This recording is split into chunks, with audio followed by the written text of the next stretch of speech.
Will share one of my favorite examples of how. At Microsoft Build, CEO Satya Nadella showed how Anheuser-Busch InBev is using Microsoft tools to track every bottle from the wheat field through the manufacturing process. It's created a digital twin that's synchronized with the physical brewery, enabling brewmasters to make adjustments while tracking the entire supply chain to reduce emissions.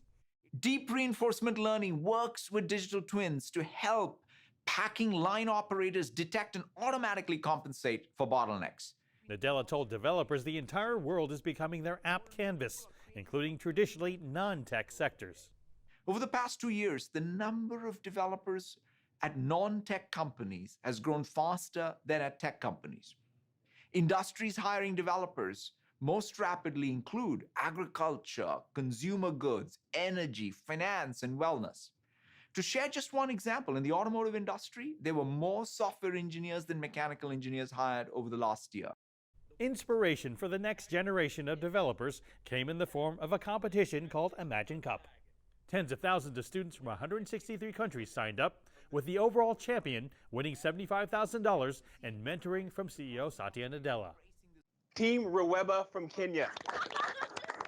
The Rweba system can remotely monitor the health of infants in communities that lack medical access, potentially saving infants from fatal diseases. Team Hands-On Labs in the United States. Woo! Congratulations, Hands-On Labs. Team Hands-On Labs won the education category with an idea born out of quarantine: remote labs for students.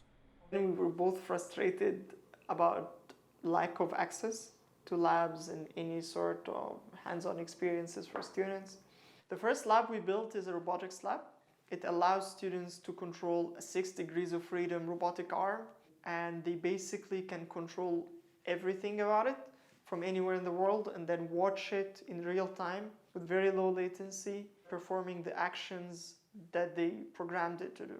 We're also targeting like mothers and women who cannot have access to labs, or students from minorities that wouldn't have access to this experience within their community because of various socioeconomic reasons.